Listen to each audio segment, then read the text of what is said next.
لیکن ان کو بھی پکڑے گا. کیوں؟ خدا ان سے یہ کہے گا کہ تمہارے محلے میں مسجد نہیں تھی, تمہارے محلے میں عالم نہیں تھے, چلو ماں باپ نے نہیں بتایا, اذان کی آواز گھر میں نہیں آتی تھی مثلا, کبھی نہیں پوچھا یہ اذان کی آواز کیا ہے, کبھی نہیں گئے مسجد میں, تو یہ کہہ کر بچیں گے نہیں. لیکن بالآخر روایت میں ہے کہ وہ قصور کس کو ٹھہرائیں گے؟ ماں باپ کو. تو یادہ جتنی بھی چیزیں آئیں گی جو تربیت کے حوالے سے, نماز ہے, اس میں امانت ہے, نماز ہے, زبان کی حفاظت ہے, جتنی چیزیں آئیں گی امانت, یہ سب چیزیں ہم تربیت کے حوالے سے بھی ہیں کہ اگر آج اپنے بچوں کو اگر آپ تربیت کریں گی تو آج سے 10 سال بعد 15 سال بعد نہ انہیں نماز کی کوئی پرابلم ہوگی, نہ بچوں کے حجاب کی پرابلم ہوگی, نہ اسے صلہ رحمی کے کچھ مسائل مشکلات پیش آئیں گے, نہ انہیں سب چیزیں علم ہوگا جب آپ نے انہیں اگر ان میں ہر چیز سسٹم کے تحت ہوگا. بشرطے کہ آپ جس طرح دوسرے کاموں کے لیے سسٹم بناتے ہیں آپ کو اس کام میں بھی سسٹم بنانا ہوگا.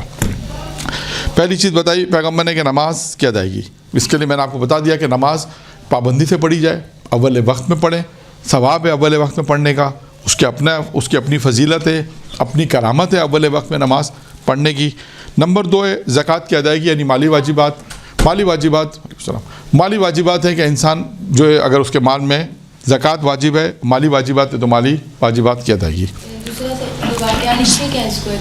جی زکوٰۃ کی ادائیگی, مالی واجبات, اس میں جو بھی زکوٰۃ یعنی مالی واجبات. نمبر 3 ہے امانت جو اوپر گزر گیا. نمبر 4 وہی ہے تکراری عفت کی, انسان جو ہے وہ اپنی عفت کی حفاظت کرے. نمبر 4 وہی اوپر جو گزر گیا ہے. نمبر 5 یہاں پر ہے انسان اپنے شکم کو حرام سے بچائے, یعنی حرام نہ کھائے. یعنی 5واں کیا بنا؟ حرام سے بچائے, حرام یعنی اپنے کو حرام سے بچائے. اس کا کیا مطلب ہے؟ حرام نہ کھائیں, حرام چیز نہ کھائے. یعنی اور کیا مراد ہے اس سے؟ حرام نہ کھائیں سے کیا مراد ہے؟ تھوڑا میرے ساتھ رہیں تو جی, حرام سے کیا مراد ہے؟ حرام ہو ایسا سے پرہیز کریں, نہیں تو اس سے مراد کیا نہیں, حرام نہ کھائیں سے کیا مراد ہے؟ مطلب حرام کمائیں وغیرہ. ہاں, وہ چیزیں تمام وہ چیزیں جو اسلام نے شرعی طور پہ حرام قرار دی گئی ہیں اس کی آمدنی حرام ہے. اب آپ مثال دیں کو مجھے, اب آپ کے پاس 1 2 تول میں کمی یا رشوت لینا, ہاں, ناپ تول میں کمی ہوتی ہے. اور سود کے جو ہے پیسوں سے کھانا کھانا. ٹھیک ہے, اور بھی بہت ساری چیزیں ہیں کہ جی یہی ہے امانت جو گزر گیا اوپر پہلے آ چکی ہے. جو چیزیں پہلے آ گئی اس کو میں سرسری سے گزار دوں گا. امانت ہی ہے اس میں وہی ہے. اور ٹوٹل حرام جس کو شریعت نے حرام قرار دیا, یہ قانون کلی. دیکھیں قانون کلی کیا ہے؟ جس تمام وہ آمدنی جس کو شریعت نے حرام قرار دیا گیا ہے وہ حرام ہے. اب مصداق کیا اس کا وہ آپ معلوم کریں. اب مثال کے طور پہ, اب آپ کو نہیں معلوم, کوئی مثال کے طور پہ کوئی ایسی جاب کرتا آدمی, اسے اگر نہیں معلوم کہ میری جاب حلال ہے حرام ہے تو کیا کام کرے؟ مجتہد سے جا کے پوچھے آیا میں جاب کرتا ہوں حلال ہے یا حرام ہے, پتہ چل جائے گا. اگر حلال ہے حرام ہے تو. اسی طرح تمام آلات موسیقی کا بیچنا, خریدنا بیچنا یہ بھی حرام ہے. نہیں, یہ مثال دے رہا ہوں حرام کی, 5ویں کی مثال دے رہا ہوں. حرام یعنی اپنے آپ کو حرام سے بچائے, لقمہ حرام سے بچائے. یہ ایک جملہ ہے, بہت چھوٹا جملہ ہے, لیکن پریکٹیکلی زندگی میں اگر مثال کے طور پہ میں آپ سے کہوں کہ مثال اللہ نہ کرے کوئی ہے جس کی آمدنی 2-3 لاکھ روپے حرام کی مہینہ, اب وہ آرام سے زندگی اچھی زندگی گزار رہا ہے, آپ اس سے کہ حرام ہے تو وہ چھوڑے گا؟ ہو سکتا ہے اتنی جلدی نہ چھوڑے, کیونکہ اس نے کہا میری زندگی حرام ہے تو کیا ہوا, لیکن اس کے اثرات آتے ہیں. روایت میں ہے کہ اگر کوئی ایک لقمہ حرام کا کھائے گا تو کیا ہے روایت؟ ہاں 40 دن تک شدہ. جو جاب والی بات کی تو اگر کوئی ایکٹر ہے ہاں نہیں, دیکھیں ڈیپینڈ کرتا ہے وہ کام کیا کر رہا ہے. ہر چیز حرام نہیں ہے. میں وہی مثال دے رہا ہوں, ہر وہ چیز اگر وہ ایکٹنگ کر رہا ہے, ایکٹنگ کرنا حرام نہیں فرض کریں. اب کسی کا ایکٹنگ کرنا حرام ہے؟ ڈیپینڈ کرتا ہے وہ ایکٹنگ کیا کر رہا ہے, ڈیپینڈ کرتا ہے وہ کام کیا کر رہا ہے, ڈیپینڈ کرتا ہے کہ اگر ہو سکتا ہے کوئی ایسا کام کر رہا ہے کہ جہاں بولنا ہے صرف, اینکر ہے, اینکر حرام, اینکر کی جو حرام نہیں ہے, مثال فرض کر لیتے ہیں بھی. تو یہ اس کو پوچھنا ہے. میں مصداق نہیں بتا رہا کہ یہ حرام ہے یہ حرام ہے, میں یہ نہیں بتا رہا. میں آپ کو یہ بتا رہا ہوں کہ جو شخص جو جاب کرتا ہے اس کا یہ فرض ہے کہ وہ یہ معلوم کرے, تحقیق کرے یا معلوم کرے مرجع مجتہد سے آیا یہ کام میرا صحیح ہے یا صحیح نہیں ہے. بس اگر وہ کہتا ہے, مجتہد کہتا ہے کہ صحیح ہے تو حلال ہے. اگر مجتہد کہتا ہے نہیں یہ آمدنی جو تمہاری آمدنی آ رہی ہے, یہ کام جو تم کر رہے ہو یہ حرام ہے, تو وہ حرام ہو جائے گا. اب جو کرتا ہے, بہت سارے کام ہے معاشرے میں کرنے والے, اب اس کی شرعی ذمہ داری ہے. اگر اسے علم اس بات کا ہے کہ میری جاب ہے, صحیح جاب کر رہا ہوں, ٹھیک ہے, اچھی بات ہے. میں نے اس لیے لفظ کی تشریح کی تھوڑی سی کہ حرام پتہ ہونا چاہیے, پتہ ہونا چاہیے کہ میرے شوہر جو جاب کر رہے ہیں یا خود مرد کو پتہ ہو کہ یہ جاب جو ہو رہی ہے یہ حلال ہے یا حرام ہے. کیوں کہ اس کے نقصانات بعد میں آئیں گے. پیغمبر اسلام کی روایت موجود ہے, پیغمبر نے فرمایا اپنے آپ کو حرام سے بچاؤ, اپنے شکم کو حرام سے بچاؤ. اس کا مطلب یہی ہے کہ لقمہ حرام انسان کے شکم میں نہیں جائے گا. اس کے جنت کی ضمانت پیغمبر کی ایک ہے, اس کے علاوہ اس کے جو اثرات ہوں گے وہ اثرات زیادہ خطرناک اثرات ہوتے ہیں جو معاشرے میں ہمیں نظر آتے ہیں. تو خیر اس لیے میں نے اس کی تھوڑی سی تشریح دی تاکہ آپ تھوڑی سی اس کی وضاحت دیکھیں کہ حرام کسے کہتے ہیں, حرام لقمہ کے اثرات کیا ہیں, اور یہ ہر انسان کے اپنے اوپر ایک ذمہ داری ہے. پھر اس کے بعد چھٹی چیز وہی ریپیٹ ہے, تکرار ہے کہ زبان کی حفاظت. یہاں پہ بھی اس روایت میں بھی 3 چیزیں میرا خیال ہے پہلے آ چکی ہیں. اس کو اس لیے میں نے سرسری سا بیان کیا کہ انسان اپنی زبان کی حفاظت کرے, اور یہ جگہ جگہ آئے گا. جتنی چیزیں آپ دیکھیے گا, پہلے بھی مختلف روایتوں میں سب چیزیں آئی ہیں, اور جتنی بھی چیزیں آئیں گی آپ دیکھیے گا, لب لباب ائمہ معصومین علیہ السلام کی روایتوں کا یہی ہے کہ انسان اپنی زندگی کو بہتر طریقے سے, اچھے طریقے سے گزارے. ٹھیک ہے. اب آئیے پیغمبر اسلام, یہ بھی پیغمبر کی ایک روایت نمبر 3.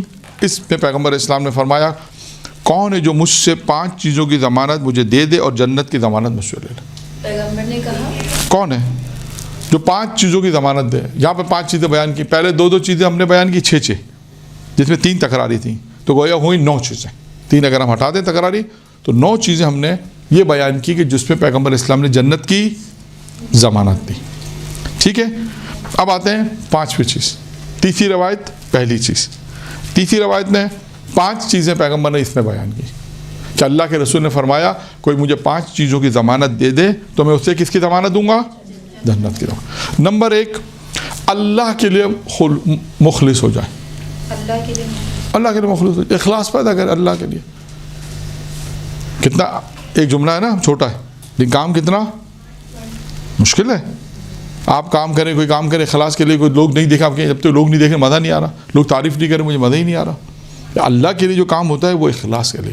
کہتے ہیں اللہ, میں پانچوں چیزیں بیان کرتا ہوں پھر تھوڑی سی تشریح. نمبر 1 کیا ہے, اللہ کے لیے اخلاص خلوص ہو جائے. نمبر 2, رسول اللہ کے لیے مخلص ہو جائے, رسول اللہ کے لیے اخلاص پیدا کرے. نمبر 3, کتاب اللہ کے لیے اخلاص ہو. نمبر 4, دین کے لیے اخلاص ہو. نمبر 5 ہے جماعت مسلمین کے لیے مخلص ہو جائے, مسلمانوں کی جماعت کے لیے مسلم اخلاص پیدا کرے. ہاں. نمبر 1 کیا ہے, اللہ کے. نمبر 2, نمبر 3 نمبر 4 دین خدا. نمبر 5 ہے جماعت مسلمانوں کی جماعت کے لیے. اب آئیے نمبر 1, اللہ کے اخلاص سے کیا مراد ہے, تھوڑا آپ سے بھی پوچھتے جائیں ساتھ ساتھ جتنا آپ نے پڑھا ہے تھوڑا سا. ریاکاری سے کوئی عمل نہ کرے, دکھاوا نہ کریں کہ ہم دیکھیں لوگ اتنے ویسے تو نماز نہیں پڑھیں گے لیکن جب لوگوں کو دکھانے کی نماز پڑھتے ہیں. ایسا ہوتا ہے بہت, میں نے سنا, مجھے نہیں معلوم ایسا بھی ہوتا ہے. نہیں وہ بھی الگ مسئلہ ہے. بہرحال وہ بھی اب نہیں معلوم اس کی وجہ کیا ہوگی. خیر, اخلاص سے مراد یہاں پر یہی کہ ہر کام انسان اللہ کے لیے کرے, اللہ کے لیے کام کرے. اور اخلاص کا ہو سکتا ہے کہ ظاہری طور پہ ہو سکتا ہے کہ نتیجہ شروع میں نہیں ملتا, یہ بھی ایک آزمائش ہوتی ہے. جب آپ اللہ کے لیے اخلاص کر رہے ہیں, اس میں ساری چیزیں اللہ بھی ہے, رسول بھی آ گیا, دین بھی آ گیا, اس روایت میں ساری وہ چیزیں آ گئیں کہ آپ نے کہا پروردگارہ میں خالصتاً میں کام کرنا چاہتا ہوں, خالصتاً خدا. مثال کے طور پہ کسی میں اختلاف ہو گیا 2 خاندانوں میں, مثال کے طور پہ آپ نے کہا یا اللہ میں خالصتاً دونوں میں اصلاح کرانا چاہتی ہوں, میرے کسی سے کوئی لالچ نہیں ہے, میرے کسی سے کوئی لین دین نہیں ہے, میرا کسی سے کوئی وہ نہیں ہے, میں چاہتا ہوں اچھا نہیں آپس میں لڑ رہے, اصلاح صلح ہو جائے. یہ بہت بڑا کام ہے لیکن اللہ کے لیے کریں. ایسے بہت سے کام ہیں. انسان عبادت تو کر رہا ہے, روزہ بھی رکھ رہا ہے, حج بھی کر رہا ہے, دیگر عبادات ہیں جیسے رجب شعبان کے مستحب روزے ہیں, یہ بھی انسان اللہ کے لیے کر رہا ہے. تو یہ بہت ساری چیزیں. اب اخلاص کے لیے دیکھیں, میں نے ایک مثال آپ کی جملہ کہا کہ وقتی طور پہ ہو سکتا ہے کامیاب نہ ہو, لیکن بعد میں انسانی زندگی دیکھیے گا آپ کہ انسان ایک مقام تک پہنچے گا, کیونکہ اس نے اپنے آپ کو وقف کیا اللہ کے لیے. اللہ ایک کام, بھائی زندگی اللہ نے دی, بچوں کی تربیت اللہ کے لیے, گھر کی خدمت اللہ کے لیے, ہر کام اللہ کے لیے, ہر کام میں خدا پروردگار تیری رضائیت کے لیے اخلاص کے ساتھ کرنا چاہتے ہیں. تو اس میں اخلاص انسان پیدا کرے. اب تاریخ میں بہت سے واقعات ہیں, میں اب یاد نہیں ہے کہ آپ کیا یہ واقعہ پڑھا یا نہیں پڑھا تو ہے, لیکن یہ نہیں معلوم کہ آپ کیا, کہ بنی اسرائیل میں ایک عابد تھا. سنا آپ نے واقعہ, جو درخت کی پرستش ہو رہی تھی, سنا آپ نے, نہیں سنا آپ لوگوں نے؟ بنی اسرائیل میں ایک عابد تھا, وہ عبادت اللہ کی عبادت کرتا تھا. اس زمانے میں شیطان نے چاہا کہ لوگ درخت کی پرستش شروع ہوئی, کسی نے شروع کر دی. تو اب عابد نے چاہا کہ یہ نہیں ہو, اچھی بات نہیں ہے خدا کی جگہ انسان کسی اور کی عبادت کرے. تو لوگ درخت کی پرستش کر رہے تھے, اس کو پوج رہے تھے. تو عابد اخلاص سے نکلا کڑھاڑی لے کے, اخلاص سے اللہ کے لیے, کہ یہ کام میں چاہوں کہ کام اخلاص سے لے کروں, کہ کام یہ نہ ہو. جیسے فرض کریں, میں نے کہا نا آپ اپنی زندگی میں اخلاص سے کام کریں. 2 خاندانوں کی مثال میں نے دے دی, یا اور بھی بہت سی مثالیں کہ جہاں آپ کہیں کہ یا اللہ میں اخلاص کے ساتھ یہ کام کرنا چاہوں, صرف تیرے خاطر. کر کے دیکھیں, کرتی ہوں گی, ایسا نہیں ہے نہیں کرتی انسان, لیکن بعض اوقات انسان جب علم ہو جاتا ہے تو پھر لذت زیادہ آتی ہے, انسان اپنی زندگی میں کام کرتا ہے. اب عابد نکلا کڑھاڑی لے کر کہ درخت کو کاٹ دو. ادھر سے شیطان نکلا کیا کرنے کے لیے, بہکانے کے لیے. کس کو بہکانے کے لیے؟ عابد کو بہکانے کے لیے, کہ میں اس کو یہ بہکاؤں کہ یہ درخت نہ کاٹے. شیطان کا کام کیا ہے, وہی ہو رہی ہے, غیر خدا کی عبادت کروا رہا ہے. ادھر سے شیطان چلا, ادھر سے عابد چلا. اب عابد کو نہیں معلوم کہ جس سے میری ملاقات ہو رہی ہے یہ شیطان ہے. ورنہ اگر آپ کو پتہ چل جائے شیطان آ کے بہکا رہا تو آپ تو بولیں گے شیطان ہے, بھاگو بھاگو ادھر سے. انسان کو اگر پتہ چل جائے کہ شیطان ہے تو, لیکن شیطان کا یہی تو کمال ہے کہ وہ یہ پہچاننے نہیں دیتا کہ مجھے کوئی لوگ پہچانے. یہی شیطان کا کمال ہے, یہی تو شیطان کا کمال ہے کہ وہ پہچاننے نہیں دیتا. یعنی انسان کو وہ اس طرح بہکانے کی کوشش کرتا ہے کہ آپ اور ہم یہ سمجھتے ہیں کہ ہم تو بہت اچھے جا رہے ہیں, لیکن در حقیقت میں ہم اس کی بہکائی میں آ رہے ہوتے ہیں. اب شیطان نے عابد سے ملاقات کی, کہا کہ تم اسے مت کاٹو, درخت کو مت کاٹو. شیطان نے کہا, عابد نے کہا نہیں میں کاٹوں گا. دونوں میں جھگڑا ہوا, اور جھگڑے کے نتیجے میں کیا ہوا, شیطان کے اوپر عابد غالب آ گیا. شیطان کے اوپر عابد غالب آ گیا. اس نے کہا کہ میں تمہیں مار دوں گا. شیطان نے کہا رک جاؤ. اب اسے تو نہیں معلوم شیطان ہے, عام انسان ہے. کہا رک جاؤ. کہا دیکھو تمہاری ضرورت کتنی ہے روزانہ؟ کہا 2 دینار. کہا تمہیں مل جائیں گے. تمہاری روزانہ کتنی ضرورت ہے؟ کہا 2 دینار. مثلاً کہا تمہیں روزانہ مل جائیں گے. تمہارے روزانہ تکیے کے نیچے تو 2 دینار تمہیں مل جائیں گے. مثلاً تم میری جان چھوڑ دو. اب دیکھیں انسان کا ایمان کہاں پہ ڈگمگاتا ہے, پیسوں پہ, مال پر. جا رہا ہے اللہ کے لیے, اخلاص اللہ کے لیے کہ یہ کام نہ ہو, لیکن شیطان آئے گا. یعنی اس کا مطلب یہاں پہ بات کو روک رہا ہوں کہ ہم اپنی زندگی میں بھی دیکھیے گا کہ جب آپ اخلاص سے کوئی کام کرنے کے لیے جائیں گے, اخلاص سے کوئی کام کرنے کے تو بیچ میں لوگ آئیں گے. جو بیچ میں لوگ آ رہے ہیں نا, یہ سمجھ جائیں یہ کون ہے, یہ شیطان. یہ آپ کو سمجھنا ہے. کوئی آ کے شیطان آ کے نہیں کہے گا ہاں میں شیطان ہوں, میں آپ کو بہکا رہا ہوں. ایسا کوئی نہیں کہے گا, ایسا کوئی نہیں کہے. یہ آپ کو جج کرنا ہے خود کہ شیطان تو نہیں بہکا رہا. جب یہ شیطان انسان کے دل میں کیا کہتا ہے, وسوسہ ڈالتا ہے.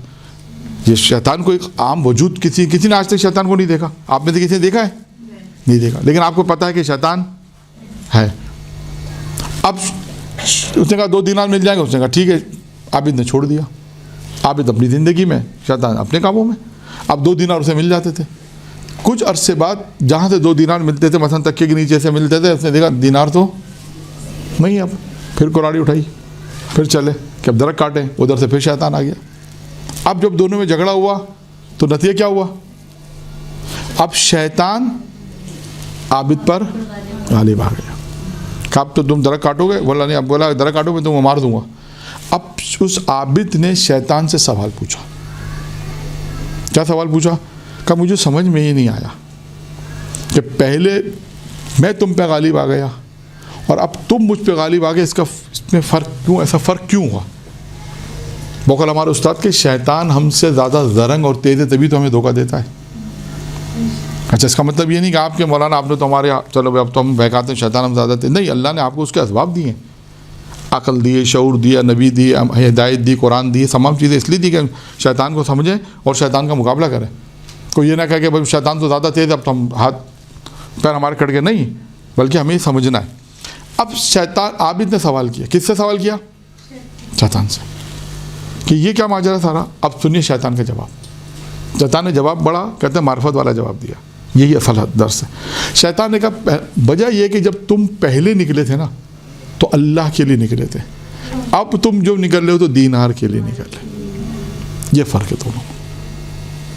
انسان جب اللہ کے لیے نکل رہا تھا تو دیکھا نتیجہ کیا تھا کہ وہ دشمن پہ غالب آ گیا تھا، دوبارہ وہ کس کے لیے نکل رہا تھا؟ مال کے لیے، تو اب شیطان غالب آ گیا، بس۔ تو دیکھیے یہ ہے کہ انسان، یہ جو روایت آتا ہے نا، روایتوں میں اللہ کے لیے کام کرو، اخلاص سے کام کرو، دین کے ہر جگہ یہاں پہ آیا اللہ کے لیے اخلاص، ایک پیغمبر نے کہا مخلص بن جاؤ اللہ کے لیے، اپنی زندگی کو انسان اللہ کے لیے وقف کرے، جو کام بھی کرے خدا کے لیے۔ بہت سے واقعات ہیں آئمہ کے واقعات، آپ دیکھیں خود آئمہ نے کتنی کہا کہ انسان اپنے آپ کو اللہ کے لیے مخلص کر دے۔ واقعات کتنے ملیں گے آپ کو، غیر معصوم کے واقعات ملیں گے، کتنے واقعات ملیں گے اس میں کہ انہوں نے کہا کہ پروردگار اب ہم تیرے لیے، بس۔ نبیوں کے واقعات ملیں گے آپ کو۔ تو یہ تمام چیزیں کیا ہیں کہ انسان کو زندگی گزارنے کے لیے ایک سہارا ہے۔ یہ آیات روایت کیا ہے کہ انسان زندگی گزارنے کے لیے ایک سہارا ہے، کہ پیغمبر نے فرمایا کہ اس طرح اپنی زندگی کو گزارو کہ انسان اپنی زندگی کے اندر اخلاص پیدا کرے۔ اب آپ جب انشاءاللہ کوشش کریں گے اپنی زندگی میں، آپ کو زندگی میں ایک لذت ملے گی۔ دیکھیے زندگی میں لذت ہے، اللہ نے چار چیزوں میں رکھا۔ میں صرف اس روایت کو پورا نہیں بیان کرتا، ضمنی طور پہ بیان کر رہا ہوں۔ زندگی میں لذت، یہ روایت غالباً امیر المومنین کی روایت ہے یا معصوم کی روایت ہے، یہ تو کنفرم ہے کہ معصوم نے فرمایا کہ اللہ نے چار چیزوں میں رکھا۔ اس میں ایک چیز کیا ہے؟ ایک چیز ہے کہ زندگی کی لذت کا، زندگی کی لذت کو خدا نے، معصوم فرماتے ہیں کہ ماں باپ کے ساتھ نیکی میں رکھی، ماں باپ کے ساتھ ہمدردی میں رکھی، ماں باپ کے ساتھ اچھے سلوک میں رکھی، تو یہ انسان اپنی زندگی میں لذت لے۔ آج کی زندگی میں انسان پریشان ہے، لذت نہیں دے پاتا زندگی میں، جسے کہتے ہیں زندگی اچھے طریقے سے گزاری۔ یہ تمام چیزیں وہی ہیں جو پیغمبر نے فرمائی۔ نمبر 1 کیا ہے؟ اللہ کے لیے مخلص ہو جاؤ۔ نمبر 2 رسول اللہ کے لیے مخلص۔ نمبر 3 ہے کتاب اللہ کے لیے مخلص۔ اب کتاب کے ساتھ مخلص سے کیا مراد ہے؟ انسان کتاب پڑھے، پروردگار کی کتاب ہے، خدا اس میں اخلاص پیدا کرے، اس کو پڑھے، اس کو سمجھے، جتنا پڑھ سکتا ہے پڑھے، جتنا ترجمہ پڑھ سکتا ہے ترجمہ پڑھے، قرآن کے جو فوائد ہیں وہ اسے حاصل ہوں گے۔ مخلص ہو جائے کتاب کے ساتھ، مخلص ہو جائے اللہ کے دین کے ساتھ۔ چوتھی چیز دین خدا ہے، کہ ہم جس دین پہ عمل کریں، پروردگار ہے تیرے دین پہ عمل کریں اخلاص کے ساتھ، خلوص دین کے ساتھ، کوئی ڈرامے بازی نہیں۔ میرا جملہ صحیح نہیں ہے لیکن کہنے کے لیے تاکہ جلدی سمجھ میں آ جائے، یعنی انسان یوں کہہ لیجیے کوئی دھوکہ نہیں کرے۔ اب پروردگار یہ تو ہے دین میں دھوکہ نہیں ہے، دھوکہ نہ کرے کہ معاذ اللہ خدا کو دھوکہ دے، معاذ اللہ کسی کو اور کو دھوکہ دے۔ انسان دھوکہ در حقیقت میں خدا کو نہیں دیتا، در حقیقت میں دھوکہ اپنے آپ کو دیتا ہے۔ انسان یہ ان تمام چیزوں کے لیے انسان اخلاص پیدا کرے، اللہ کے لیے، کتاب کے لیے، رسول خدا کے لیے، دین کے لیے، اور آخر میں امت مسلمہ کے لیے۔ یہ مومنین جن کے ساتھ انسان زندگی گزارتا ہے، ان کے ساتھ بھی انسان اخلاص کے ساتھ رہے، ان کے ساتھ بھی انسان محبت سے پیش آئے، ہمدردی سے پیش آئے، تاکہ انسان جو معاشرے میں انسان رہتا ہے، یہ جہاں انسان جس سماج میں رہتا ہے، جہاں بھی رہتا ہے انسان، تو جو امت مسلمہ ہے، مسلمانوں کی جماعت ہے، ان کے ساتھ بھی انسان اخلاص کے ساتھ پیش آئے۔ تو یہ ہو گئیں آپ کی 5 چیزیں کہ جس میں اللہ کے رسول نے جنت کی ضمانت دی۔ اب آتے ہیں ایک اور حدیث ہے،